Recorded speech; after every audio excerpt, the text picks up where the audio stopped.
Visão Espírita. Quero paz na minha vida, quero luz no meu caminho, quero te ver. É o homem de bem, é o homem de bem. Quem plantar vai colher, vou lutar, vou crescer, vou chegar lá também. A espiritualidade superior preparava o reencarne na Terra de um espírito abnegado, evoluído, e que se tornaria um exemplo vivo de caridade e amor voltado aos seus semelhantes. Não foi um dia qualquer aquele 6 de outubro de 1913, na cidade de Matão, no estado de São Paulo. A tarefa da paternidade coube ao casal Dona Cândida e seu José Maria. A bondade divina propiciou a este espírito iluminado que reencarnava a felicidade de ingressar no mundo material pelas mãos de Caibar Schutel. Pela maturidade, dedicação e bondade com seus semelhantes, já aos 12 anos, foi convidado a escrever para o jornal espírita O Clarim, fundado por Caibar Schutel, considerado o primeiro espírita do Brasil. O então menino Hugo, desde cedo também descobriu seu dom para compor e declamar poesias. A partir dos 13 anos, passou a ter como ferramenta de trabalho uma marreta, com a qual trabalhava juntamente com vários irmãos, quebrando pedras na pedreira de propriedade de seu pai, senhor José Maria. Já na adolescência, conheceu na escola aquela que viria a ser sua esposa e companheira, e sua alma gêmea, como ele mesmo afirma, Dona Dulce Ângela Calef. Casaram-se no ano de 1935. Trouxeram ao mundo 2 filhos biológicos, Caibar Gonçalves e Emanuel Gonçalves, 14 netos, 30 bisnetos e 3 tataranetos.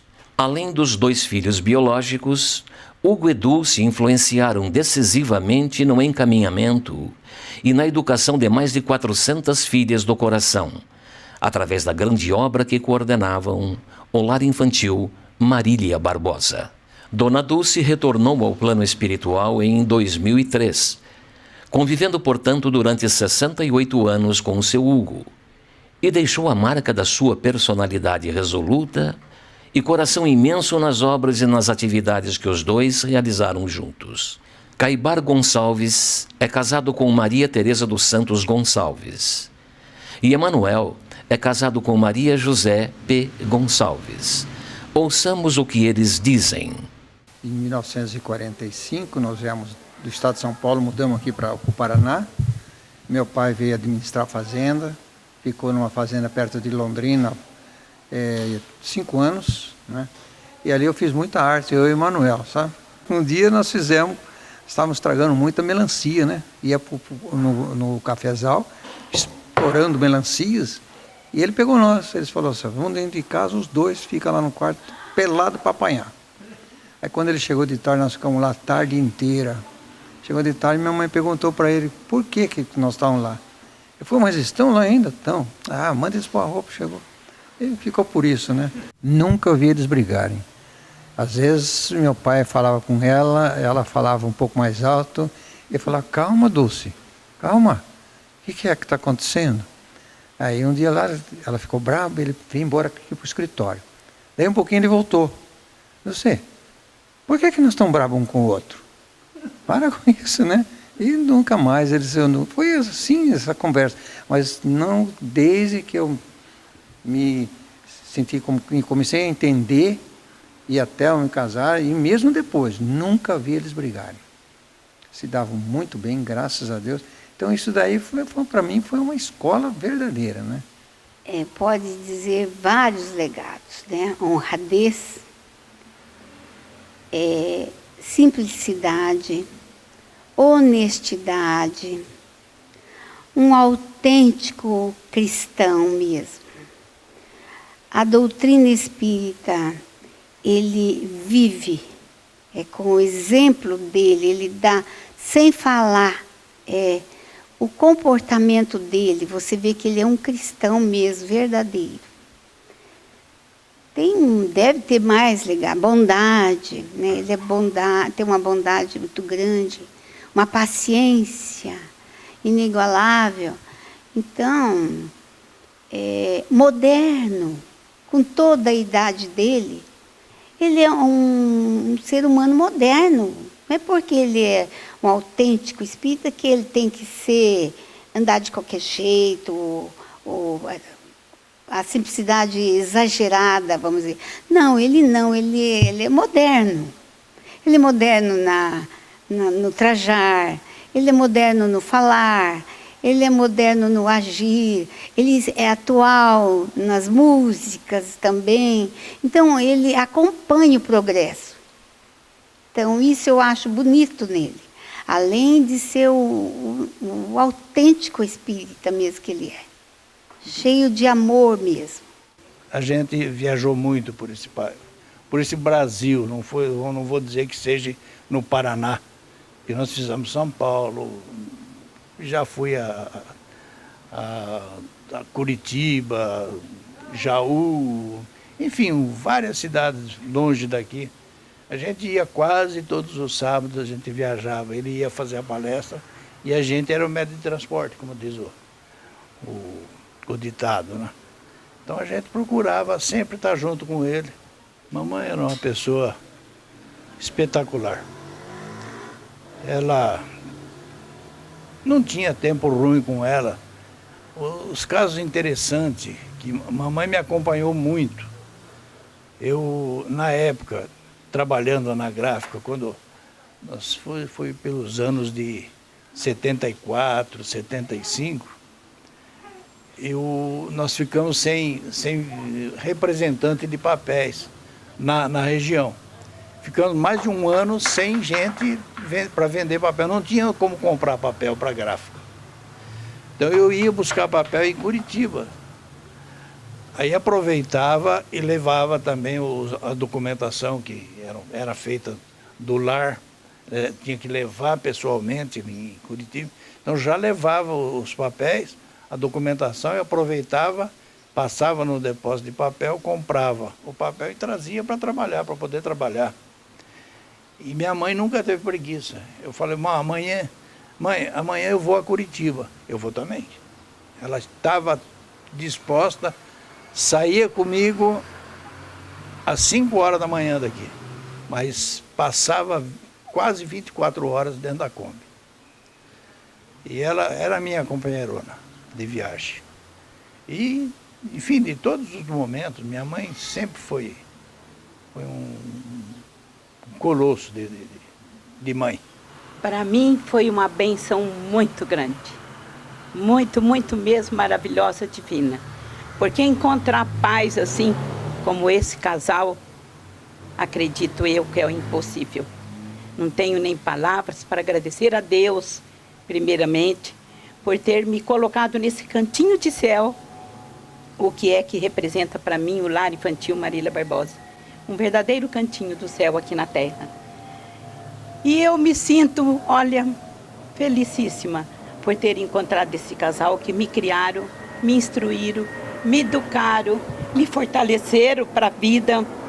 Graças a Deus, o que sou hoje devo a eles, unicamente a eles, Dulce e Hugo Gonçalves. É um homem de bem, é um homem de bem. Quem plantar vai colher, vou lutar, vou crescer, vou chegar lá também. A partir de 1953, o paizinho e Dona Dulce assumiam a convite de Luiz Piscinin o Lar Infantil Marília Barbosa e o Centro Espírita Allan Kardec. O lar infantil funcionou como internato durante 43 anos, isto é, transformou-se em creche em 1996.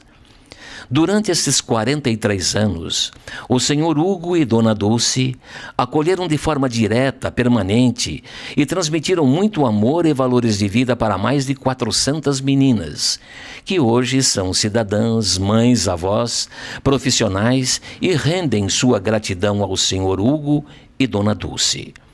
Também se beneficiaram deste grande amor do paizinho e Dona Dulce outras centenas de pessoas que passaram e passam pelas obras plantadas por esse maravilhoso casal.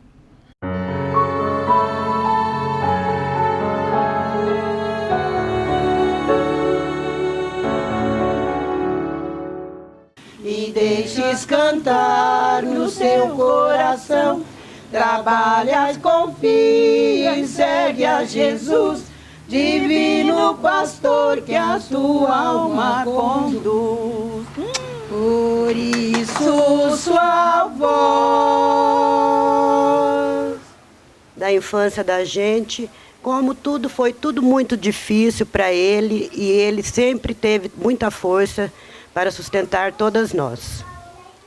Então eu lembro que toda a vida eu fui muito apegada com ele. Quase sem menina, ele vinha toda noite rezar, falar a palavra de Jesus para a gente. Então eu aprendi a amar Jesus e conhecer a história de Jesus através do meu pai, do seu Hugo Gonçalves. Um trabalho que enche de orgulho a Evelyn.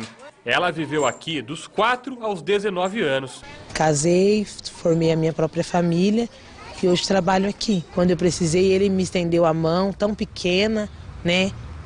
Ele que deu carinho, atenção. Ele me mostra que eu posso ser uma pessoa melhor, que eu posso fazer a diferença. Meu pai, meu amor da vida, você mora no meu coração, você é tudo para mim. Obrigado por tudo que você por mim nesse lar. Eu te amo muito, eu te amo muito, você é meu amor da terra e meu amor do céu.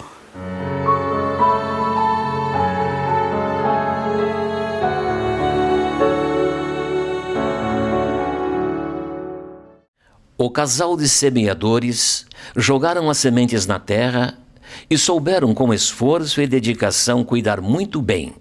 E hoje os frutos continuam. O Centro Espírita Allan Kardec mantém uma série de trabalhos voltados não só aos necessitados materiais, como também aos necessitados do plano espiritual. Reunindo uma grande frequência em suas atividades, assim como conta com uma dedicada equipe de trabalhadores. Entre as várias atividades da instituição, além das atividades doutrinárias, destacam-se o Clube das Mães, gabinete dentário, atendimento médico, cesta de alimentos, o jornal O Imortal. Voluntários da instituição também criaram 2 grupos musicais que já se apresentaram em várias partes do Brasil. O Lar Infantil Marília Barbosa, hoje transformado no Centro de Educação Infantil Marília Barbosa, abriga 96 crianças em regime de creche. Seu Hugo, até hoje, desempenha as funções de diretor dessa entidade. Sua proposta pedagógica abriga crianças até a idade de 6 anos, contando atualmente com uma competente equipe de profissionais de educação, estando a coordenação pedagógica a cargo de Dulcene Gonçalves. É um trabalho onde nós priorizamos os sentimentos, despertamos os sentimentos nas crianças. A parte pedagógica, ela vem para complementar, faz parte da vida, né? Mas o fundamental é trabalhar e despertar os sentimentos em cada criança e ajudar nas necessidades que elas têm, que trazem até nós. Centenas, milhares de pessoas passaram pela vida desse missionário e de Dona Dulce, tendo maior ou menor contato com eles em algum momento de sua vida. Mas foram momentos que deixaram marcas para toda a existência de cada um. Uma vida de doação, como foi esta vida do paizinho, espalhou a caridade, o apoio e ajuda as pessoas de 1000 formas. A marca principal da grandeza de um espírito como este são as mais variadas maneiras como ele soube ajudar as pessoas a crescerem espiritualmente.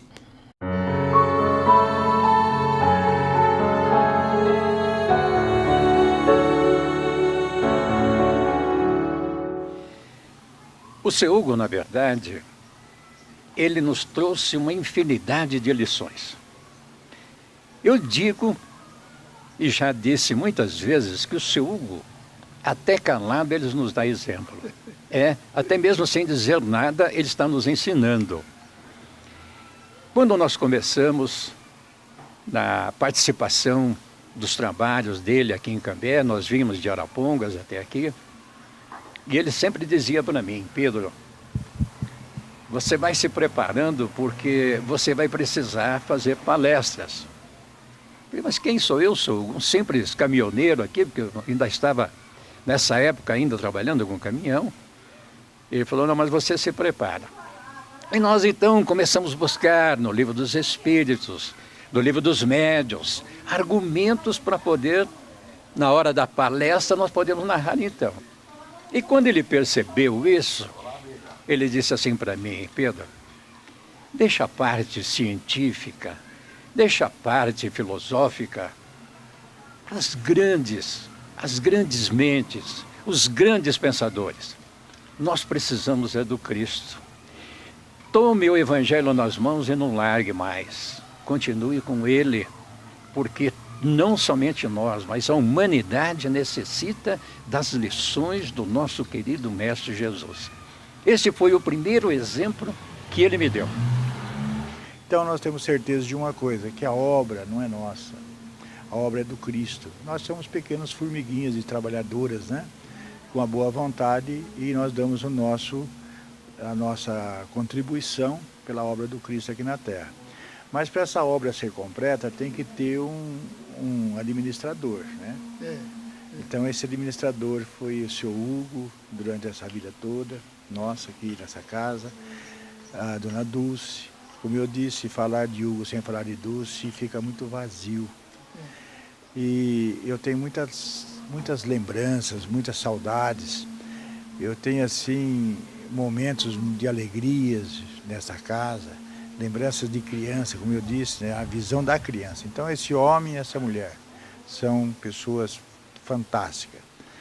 E era comum nós vermos mães com lágrimas nos olhos, entregando o seu fruto a uma mãe desconhecida, a mãe anônima, que abraçava aquela criança com muito amor e criou mais de 400, como já foi dito várias vezes, já sabe desse trabalho desta casa. Eu quero agradecer a Deus pela oportunidade dessa existência, de estar no meio desta família. Porque eu sempre costumo dizer que eu, nesta encarnação, essa foi dada para mim com muito amor.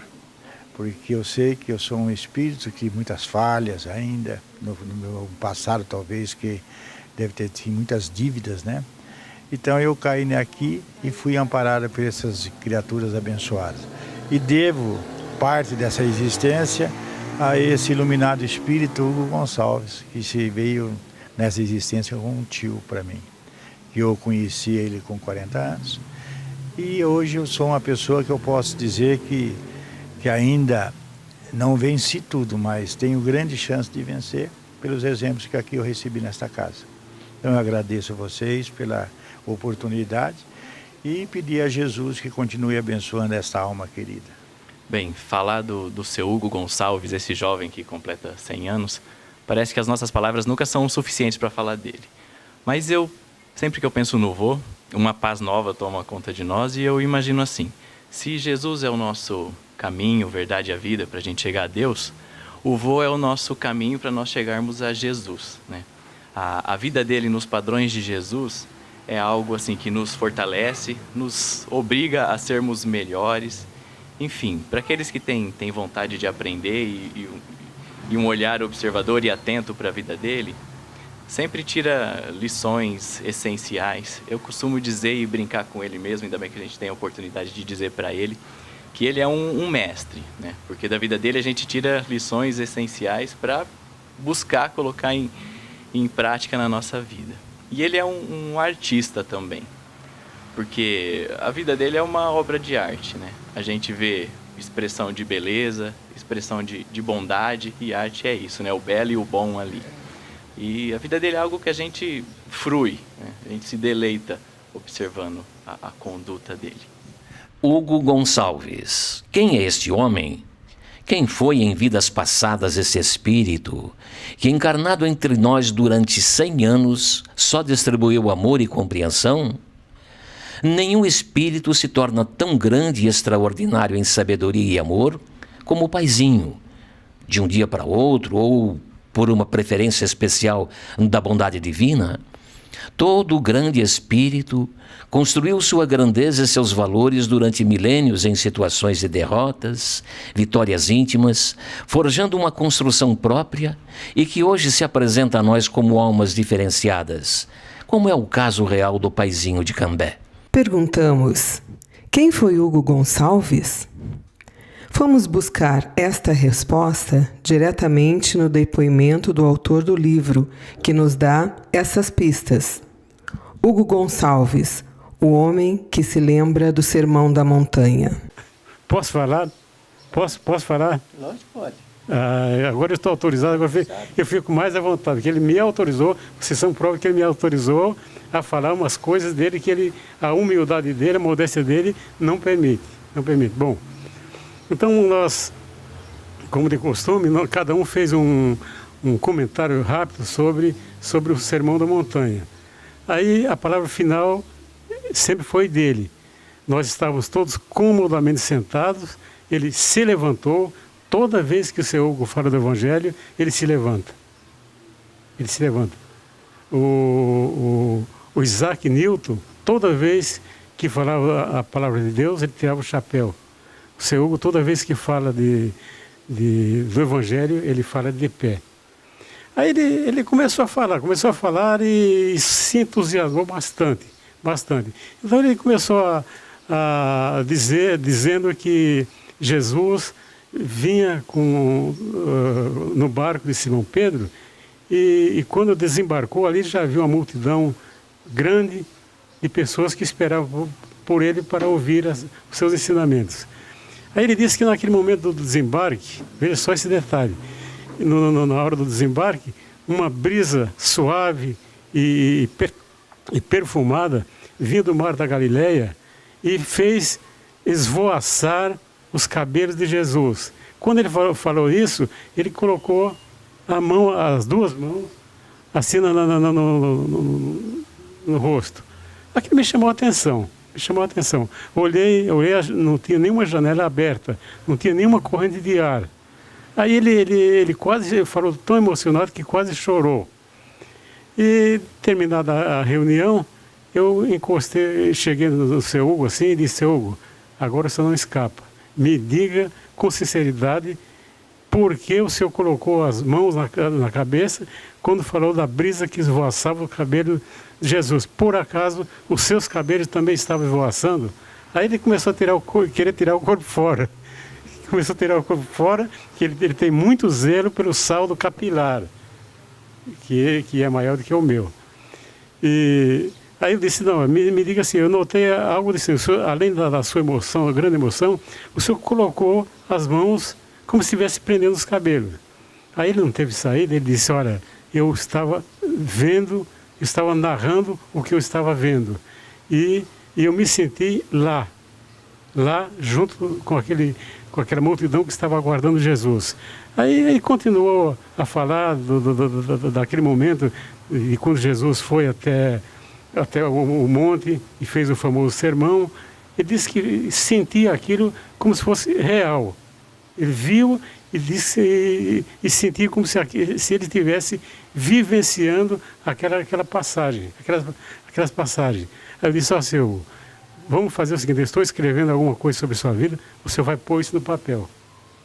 Até sugeriu o título: Eu vi e senti saudade. Ele disse: muito bom.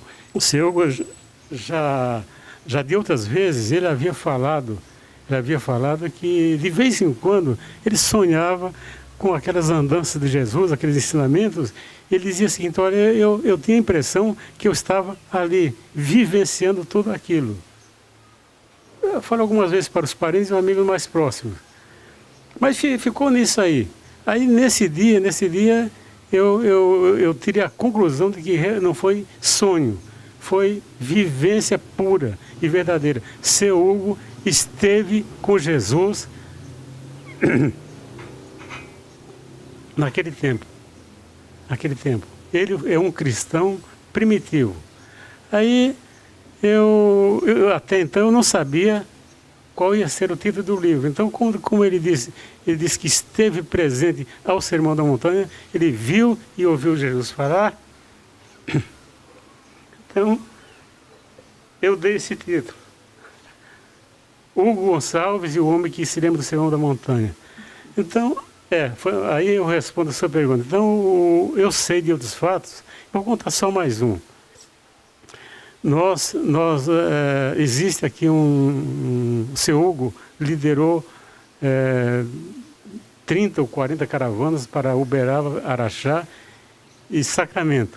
Então, numa dessas, nós estávamos lá em Sacramento, lá com a dona Egorina, e a dona Egorina sempre, você sabe que ela faleceu há pouco tempo, a dona Egorina tinha uma estima grande, mas muito por ele, um afeto muito grande. Aí o seu Hugo estava assim ao lado dela e pediu para ele falar. Aí ela pegou na mão do seu Hugo ficou segurando a mão dele, e o seu Hugo se levantou e começou a falar de Jesus, porque ele como eu já disse, ele fala, a preferência dele é falar das andanças, das atividades de Jesus, e não tanto da filosofia, na doutrina propriamente dita. Ele fala do Evangelho puro. Aí o seu Hugo começou a falar, de repente a dona Egorina desatou num choro convulso, chorou copiosamente. Aquilo me chamou a atenção. Aquela coisa de que eu já tinha passado por aquela experiência aqui, aquilo me chamou a atenção. Aí, terminada a reunião, o culto das 9 horas, eu perguntou na Egorina, me diga uma coisa, por que a senhora chorou tanto? Ela disse, ela também relutou, mas eu insisti. Ela disse, olha, enquanto o seu Hugo estava falando, eu estava vendo. Eu estava vendo o que ele estava falando como se fosse um filme. Eu sei de outras passagens onde se nota a presença de Jesus, seja por projeção, isso aí eu não entendo bem disso, mas a presença de Jesus de qualquer forma. Então, quem tem essa experiência, quem já viu essas coisas, quem se lembra, quem presenciou, seu Hugo não é um qualquer. Seu Hugo não é um qualquer. Chico Xavier disse, seu Hugo é um grande trabalhador. E o Bacetti diz, um dia nós saberemos quem é Hugo Gonçalves. Então, numa dessas mensagens, a dona Dulce disse, eu não sei lá se tinha alguém atonazando a vida do seu Hugo, alguma coisa assim. Aí ela disse assim, ó, se vocês soubessem quem foi Hugo Gonçalves, quando ele falar alguma coisa, vocês iam abaixar a cabeça e dizer, sim senhor, sim senhor, sim senhor. Então, com essa brincadeira da dona Dulce, também reforça o meu entendimento de que ele realmente foi, quiçá, uma pessoa de destaque. Acho que ele não foi um circunstante qualquer, um da multidão. Ele deve ter tido um papel relevante no cristianismo primitivo.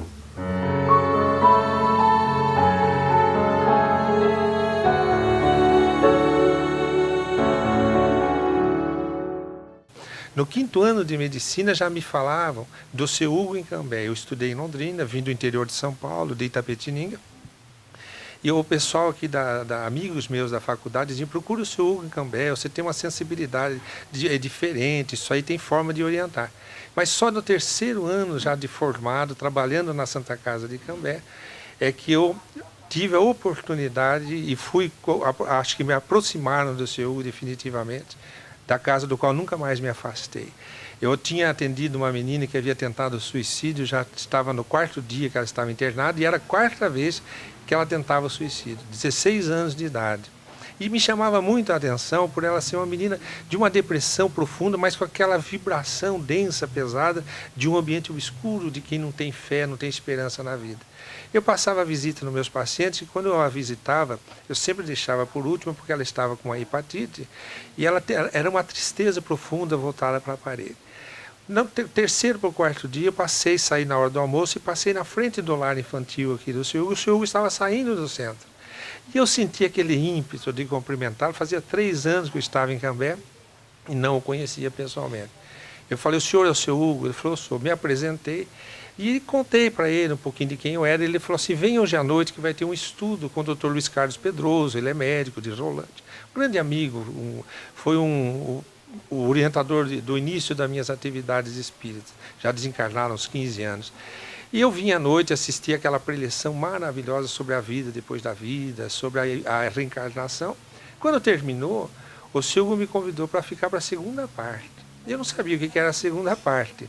E a segunda parte era uma reunião mediúnica. Aquelas pessoas do estudo foram embora e foram chegando as pessoas muito simples da periferia da cidade, foram assentando em torno da mesa, mas muito simples. E eu fiquei num banquinho ao lado. E o seu Hugo perguntou, o senhor quer interceder por alguém? Palavra que eu desconhecia, interceder. E eu falei, eu gostaria, para uma menina que está internada. E pus o nome dela no caderninho que eu vim aprender a fazer com o tempo. Naquela noite, uma senhora na ponta da mesa começa um movimento assim, de sofrimento, começa a dizer, ai, que cheiro de vela, de velório. E eu não entendia que era um espírito que se comunicava, era meu primeiro contato. E o que está acontecendo comigo? E o seu Hugo, com aquela forma paternal, amiga, foi dialogando e conseguiu, depois de 5, 10 minutos de conversa, fazer aquela senhora entender que ela havia desencarnado e concluíram pela conversa que já fazia 4 anos. E ela saiu dali muito confortada, sentindo a presença de entes queridos. E eu saí dali impressionado. No outro dia fui para a Santa Casa, minha surpresa foi que quando eu entro no quarto da menina, ela estava sentada na cama sorrindo. Eu olhei para ela, eu falei, errei de quarto? Ela falou, não, doutor. Ontem, lá por umas 10 da noite, aquela sensação de vela, de velório, sumiu de dentro de mim. Eu falei, desde quando você sente isso? Ela falou, há 4 anos, desde que minha mãe morreu de um infarto do coração. E aí eu percebi, 2 pessoas foram curadas ao mesmo tempo e eu fui acordado para a realidade espiritual através daquela reunião com o senhor Hugo. Se tornou amiga do senhor Hugo, dona Iraci Carpati, ela tem a mesma idade do Chico. Era amiga do Chico desde os 30 anos e ela me levou para dentro da casa do Chico naquela madrugada, onde poucas pessoas conseguem entrar. E ela foi me apresentar, ela falou, Chico, esse é o doutor José Antônio, é lá de Cambé, do Paraná. E o Chico olhou, ele já estava surdo de um ouvido, já completamente, quase completamente cego de um olho. E ele diz assim, ele é doutor José Antônio de Cambé. E ele diz, do Hugo, lá do Imortal, o jornal Imortal. Olha o Chico, né? Ele diz assim, daí ele fala assim, o Hugo é um grande trabalhador do Cristo entre nós. E aquilo me marcou muito profundamente, porque eu fui lá ver a figura mais respeitável do Espiritismo e descobri que aquela figura mais respeitável tinha o seu Hugo como uma pessoa muito importante para todos nós. Seu Hugo, alma sensível e alegre, sempre gostou de poesias e de cantar. Vejamos e ouçamos algumas declamações em sua homenagem. Eu gostaria de declamar uma poesia que se chama Palavras de Caridade, do Espírito Alta de Souza, que define a vida do seu Hugo, o seu exemplo, e da Dona Dulce, todo esse tempo. Diz assim, o apoio, a simpatia, uma oração apenas, carregada de fé na bondade divina, a bênção do sorriso, a página que ensina, a vencer o amargor das lágrimas terrenas. O minuto de paz, o auxílio que armazena, na supressão do mal ao trabalho em surdina, o bilhete fraterno, uma flor pequenina, o socorro à brandura, a palavra serena, a esmola, a roupa usada, o copo de água fria, o pão, o entendimento, um raio de alegria, o fio de esperança, atitude sincera, da migalha mais pobre, a dádiva mais rica, tudo que damos a vida multiplica nos tesouros do amor, da glória que nos esperas. Vem, Jesus, tirar as escamas dos nossos olhos para que vejamos a luz. Vem, Jesus, ajuda-nos a retirar as pedras inúteis e preservar aquelas outras que nos servem de degraus para a subida, a fim de sairmos do lodaçal que nós mesmos criamos com a nossa ignorância. Vem, Jesus, novamente transformar água em vinho puro, para que sob a tua misericórdia possamos nos transformar em seres novos. Vem, Jesus, abrir novas veredas de luz. Vem, Jesus, multiplicar pães e peixes. Vem acalmar as tempestades que nos ameaçam. Vem, Jesus, para mais uma vez nos falar ao coração, que ainda possamos ouvir a tua presença de luz e sentir a tua presença de luz a nos dizer: vinde a mim, vós que estáis aflitos e sobrecarregados, que eu vos aliviarei. Vem, ó Mestre, abençoar nossos propósitos de bem servir. Vem, Senhor, deixa-nos prostrarmos aos teus pés e beijá-los com amor. Vem, Jesus, ajuda-nos a nos levantarmos, como fizestes com Natanael ben Elias. Vem, Jesus, ajuda-nos a fazer como fez com o samaritano da parábola, que levantou o ferido e o levou a uma casa para socorro. Dá-nos, Senhor, 2 moedas que representam a sabedoria e o amor com que devemos socorrer os feridos da estrada. Muitas vezes nos chamou, muitas vezes não te ouvimos, mas agora, Mestre, depois de tantas quedas, apresentamo-nos com as vestes rotas em frangalhos, com as sandálias partidas, com os pés feridos nas pedras do caminho. Embora tarde, ouvimos o teu chamado e te seguimos segurando a nossa cruz. Perdoe-nos, Senhor, as nossas faltas, que são tantas. Permita, Senhor, de seguir as tuas pegadas, mesmo que sejam envoltos em lágrimas. Muito obrigada, Senhor. Obrigada, vovô Hugo. Hugo Gonçalves, centenário semeador. E o semeador saiu a semear, com constância no bem, no trabalho e na oração. Preparava para a família ninho de amor e união. E esposou um anjo de mulher, educadora de rigor e gentileza. Anjo abundante de amor, renúncia, doação e nobreza. Beijamos suas mãos, dulce, doce princesa. E assumiu belos compromissos com o Criador, amparando filhas novas, suavizando dor. E se agredida a face, mostra a face do amor. Abnegado semeador. Marcas do tempo em sua pele e coração escrevem histórias de ensinamento, de evolução. E a colheita da semeadura vira ofertas ao irmão. Quão formosos são seus passos! Para nos esclarecer e evangelizar, com seu amor soube nos encontrar. Para nos instruir e fortalecer, com seu amor soube nos envolver. Obrigado, vô, pelos exemplos de vida, de homem, enfim, de espírito eterno e em evolução.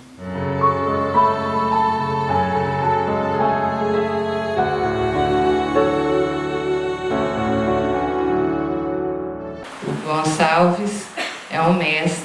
Nós vimos seu trabalho carinhoso com as crianças, quando ele estava no auge, força física, as crianças do lar. Era gostoso chegar ao Centro Espírita Allan Kardec. Quantos partilharam dessa época? As crianças estavam todas na entrada, quando ainda era lar infantil, porque depois o governo modificou a situação, transformou tudo em creche, mas quando as meninas ainda moravam no lar, no seu processo educativo, orientando e educando sempre com amor e à luz do Espiritismo, ele colocava as crianças em tarefas, uma tarefinha simples, mas que as enaltecia. Elas se sentiam importantes de estarem ajudando no trabalho. Elas ficavam ali na entrada do centro, distribuindo as mensagens que eram rodadas na gráfica ou que chegavam de outros lugares do Brasil. Era fileira dos dois lados, a gente tinha que atravessar aquela fileira de crianças e ele ali junto, cumprimentando um por um que chegava, dando aquele calor humano, aquele aconchego a quem chegava. Vamos agora curtir um pouco da presença entre nós desse Espírito maravilhoso.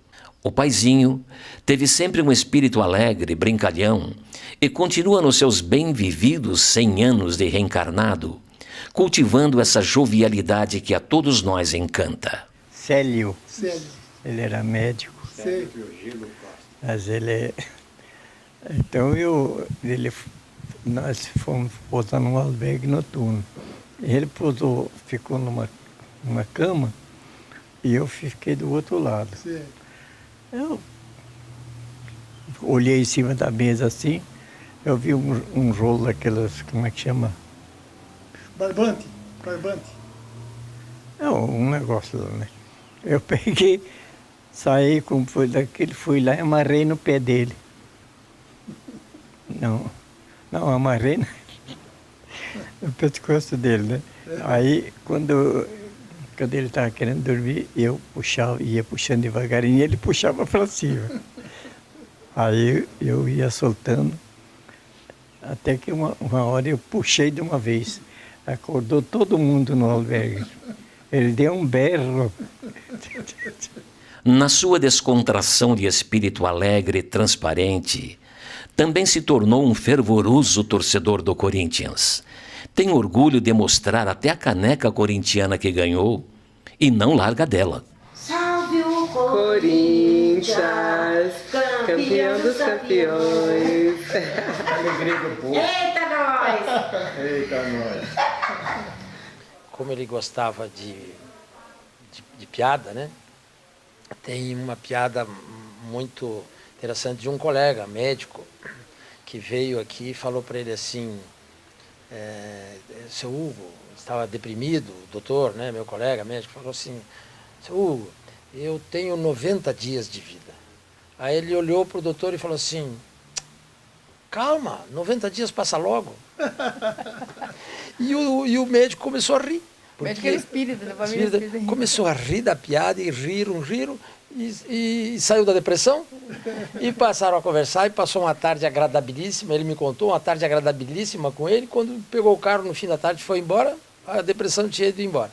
As brincadeiras dele. Então ele ia contando histórias e essa facilidade de contar uma piada, sempre uma piada de bom gosto, né? E voltar para o Evangelho, né? E vinha, às vezes, de lá, até de Uberaba a Londrina, andando no ônibus, caminhando, falando, exemplificando, brincando também, não deixava ninguém dormir, né? Então, essas coisas gostosas, assim, é muito bom de lembrar, é muito bom de lembrar. Deveria, talvez, ter um pouco mais de vigilância da nossa parte, né? Nós estávamos certa vez, eu, ele e o saudoso Paulão de Paranavaí, numa reunião do Conselho Federativo em Guarapuava. Então, depois da reunião, que iniciava sempre no sábado à noite, depois tinha sua sequência no domingo de manhã, nós estávamos posando na casa de um casal amigo. E então, logo que nós entramos, o Paulão falou: olha, eu vou dormir aqui nesse sofá. Era um salão, numa sala, uma espécie de um corredor. E o quarto do filho estava reservado para nós lá. E esse quarto tinha uma divisão de madeira. E o seu Hugo ficou na cama desse lado e eu do outro. E nós, depois a pressa, né, noturna, bom, então agora nós vamos repousar. Começamos a conciliar o sono. De repente eu escuto um barulho naquela divisória. Ele deu um tremendo de um murro naquela parede, né? Falei: meu Deus, o que foi? Falei: não, foi nada não. E acabamos dormindo. Aí no dia seguinte ele falou: era uma entidade que queria esganar ele, sabe? Era um coronel lá da cidade, Guarapuava, né? Que não queria que o movimento espírita fosse para frente. Então, para ver como que eram os assediados, nós estávamos também na reunião do Conselho Federativo em Jacarezinho. Jacarezinho, o centro era mais ou menos como a posição dele, como daqui. Ele tinha, o terreno era um declive, a parte de baixo era o antigo albergue noturno, mas já estava desativado, bem limpinho, bem arrumadinho. Então o pessoal de fora ia posar tudo ali, como nós.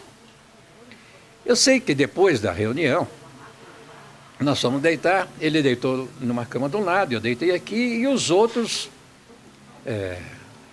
conselheiros, todos deitados lá também. Mas começaram a fazer uma bagunça durante a noite. E começaram, um jogar travesseiro no outro, e de cá e de lá, e ninguém conseguia dormir. Aí eu falei para ele, seu Hugo, isso aí não é coisa que se faça, principalmente espírita, né? Não estão fazendo coisa de mal, mas é hora de dormir, amanhã cedo nós temos compromisso, viagem de retorno. Eu acho que o senhor deveria chamar a atenção deles, que eram mais idosos ali, né? Aí ele falou, então, fala para eles ficar quietos aí. Aí eu levava uns minutos de silêncio aí que o seu Hugo quer falar. Aí ele levantou ali, mesmo de pijama. Gente, eu não me recordo agora das palavras, mas é hora de dormir, não é hora de estar fazendo bagunça, tal. Eu sei que todos se recolheram na cama novamente, aí ficaram quietinhos aí. Então, para ver a importância da palavra, dessa personalidade aí, sabe? A autoridade que ele tinha, uma autoridade moral. Cheguei em casa, minha mãe estava fazendo o café da manhã. Fiquei a noite inteira na seresta. Ia na casa da namorada de um amigo, depois ia do outro, andamos a noite inteira. Aí minha mãe falou assim, quando eu cheguei, ela falou, você andou em tal container. Falei, então vai tomar um banho. Aí fui tomar banho e tal. Me aprontei, ela falou, agora vem tomar café. Aí eu falei para ele que não, que eu tinha muito o que fazer. Quando ela falava alto, é uma vez só, né? Vai deitar! Ela falou, vai deitar. Fui quietinho, deitei, fui dormir. Senão a chinela e o caldo de galinha funcionavam. Como é a história do frango, seu Hugo? Eu vi meu pai plantar, né? Meu pai cortava um pedaço de mandioca assim, plantava, nascia. Eu falei, tudo deve nascer, né? Aí não tinha o que fazer. Tinha um coitado, um frango lá, eu falei, vou ver se ele nasce também. Ideia de criança. Peguei e enterrei o coitado do frango vivo. Aí quando meu pai viu, ele falou assim, olha, eu não vou falar nada não, mas velho, olha o que teu filho está fazendo. Falei, então coitado do frango lá. Aí também valeu umas boas chineladas, né? E ele então me relatou um fato. Tinha uma menina, hoje mocinha já, a Meire, ela até é deficiente, ela manca de uma perna, e ele estava me contando um fato dela. O vizinho de lá, esse fato está registrado no livro também do Dr. Geraldo. Esse livro, nesse terreno, tinha um laranjal ali. E a Meire pulava o muro e ia pegar laranja. E as meninas vieram contar para ele, paizinho, a Meire está pulando o muro aí, está roubando laranja ali da vizinha. Ah, é? Manda ela vir aqui, que ela vai ver só. E ela falou, mandou, a Meire veio, pôs ela sentada no colo e falou, beijou ela, abraçou e falou assim, olha, eu vou precisar de um favor seu. Ah, pode falar, paizinho, pode falar que eu faço. Eu fiquei sabendo que tem umas meninas que andam pulando o muro aí e roubando laranja do vizinho. Eu queria que você ficasse de olho, quando você vir, você vem me contar. Pode deixar, pode deixar. Acabou, não teve mais assunto. Mas o que eu quero mencionar, esse fato todos conhecem, mas o outro que eu vou mencionar, que é uma sequência, eu acho que ninguém conhece. Então, nós conversando, ele me relatando isso aí, de repente veio uma das meninas e falou assim, paizinho, a Meire jogou o sapato dela em cima do telhado. Aí ele falou assim para ela que vai buscar, ó. E nós continuamos conversando. De repente eu olho, a menina está em cima do telhado, ela foi pegar o sapato lá. Ainda. E se ela cai, seu Hugo? E ela mancava da perna, né? Entendeu? Então, são fatos que acontecem no dia a dia da vida, né? Quer dizer, o grande exemplo que ele deixou, e esse fato da Meire, eu tenho mencionado também em alguns outros lugares, assim, em uma conversa informal com os amigos, né, para que a gente possa servir de exemplo para todos nós, a forma pela qual tem que se tratar. E ele sempre teve muito carinho com as crianças, né, e ele sabe como coordenar e levar. Às vezes ele ligava para o Júpiter no consultório e dizia, doutor, o senhor está atendendo? Se o Júpiter falasse, não estou, eu vou lhe contar uma piada, não, contar uma história, mas era história de gaúcho, porque se soubesse uma piada de gaúcho, ele contava para o Júpiter, porque nós somos gaúchos. A primeira vez que ele me botou para falar, primeiro quando ele me convidou para entrar na Câmara de Passe e aplicar passe, eu não levantei da cadeira, né? A responsabilidade foi tanta que eu fiquei sentado. Eu levantei rapidão e já fui atrás. Aí ele pediu para eu fazer uma exposição, preparar um tema. Eu preparei o tema e fui fazer a exposição. E eu devo ter falado 1 minuto e meio. E sentei. E ele olhou para mim, não perdeu a piada, não. Perde o amigo, mas não perde a piada. Olhou para mim e falou, já? Aí ele teve que levantar e falar no meu lugar. Então foi um vexame fantástico, né? A partir daí, eu acho que mais por vergonha na cara, né? Eu comecei a estudar mais, treinar mais para poder falar. Mas a primeira vez bati recorde. Uma palestra, uma exposição de 1 minuto e meio. Eita, nós!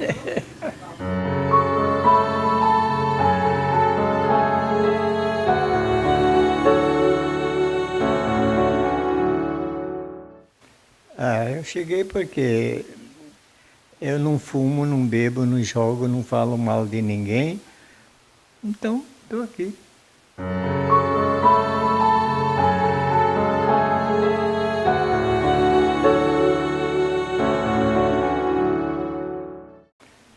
Na minha terra, eu trabalhei numa gráfica por cada pedal, sabe?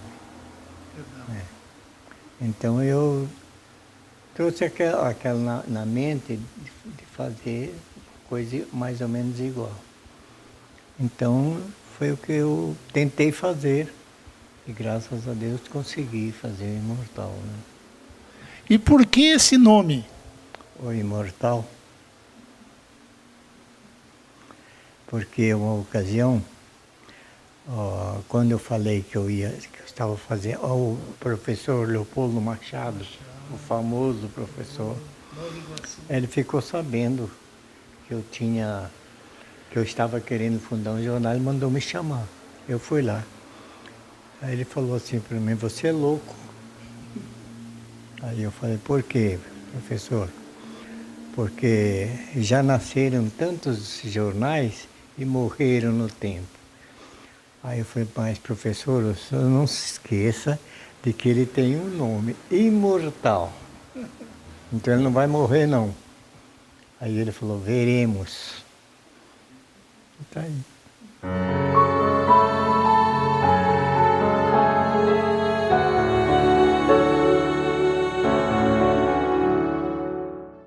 O seu Hugo, ele, na sua vida inteira, ele só deu exemplo de amor, de carinho pelas pessoas. Ele não via hora para atender aqueles que o procuravam, né? E vinha como o Joaquim disse, vinham pessoas de longe para conversarem com ele, né? E isso foi fazendo uma ligação muito grande e ficando no coração das pessoas esse exemplo dele. O exemplo de vida, como ele tratava as crianças aqui do Lar Marília Barbosa como filhas realmente, né, que são. E a sua maneira de agir em relação à doutrina, as palestras que ele fazia. Então, tudo isso foi sedimentando um conhecimento a respeito dessa criatura que hoje ele é conhecido em todos os lugares. As pessoas têm uma reverência muito grande por ele, pelo exemplo que ele sempre deu, né, aqui na doutrina espírita, como homem, como cidadão, aqui em Cambé, né, e em outros lugares também. Ele ajudou muito também no lar André Luiz, lá de Rolândia, um outro lar infantil lá de Rolândia. Ajudou muito lá o lar também de Mandaguari, juntamente com o seu Luiz Piscininho.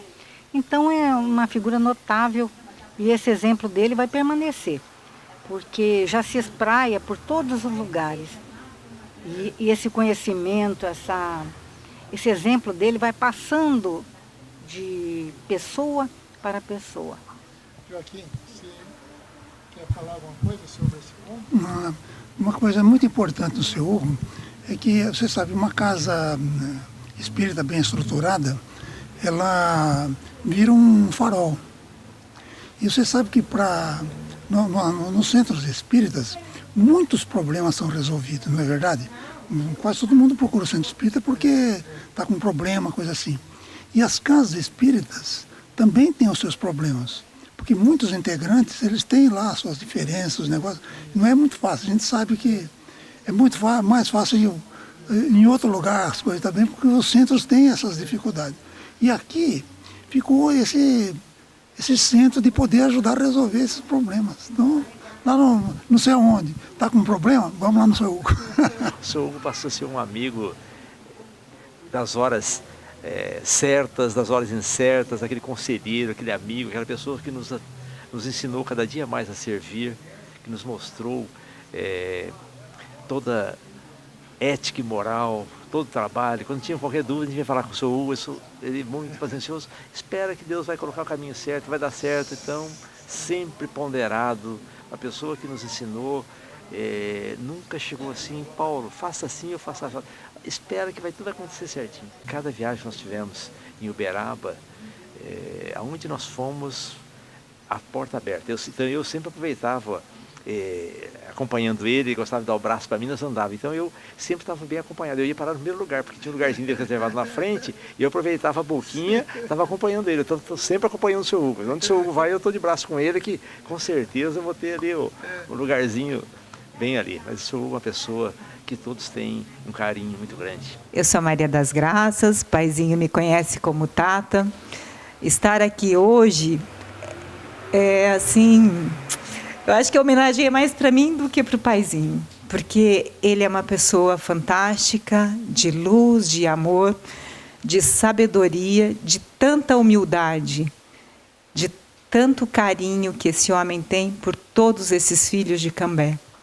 Né? Sempre deu tanto e pouco recebeu. Às vezes a gente passa, olha e não para dar um abraço e agradecer por esse amor que nós temos nessa cidade. Merecedor de tantas alegrias, tá, Paizinho? De tudo de melhor para o senhor. Que Deus continue, te ilumine e te abençoe sempre. Eu te amo e você sabe disso. E nós te amamos também. Que Deus te abençoe. Um beijo grande no teu coração. Obrigada por tudo. Obrigada por tudo, tudo, tudo.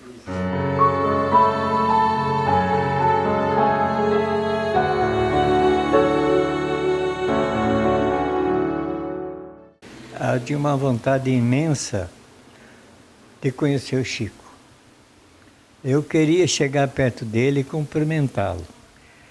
Mas aí me levaram, né?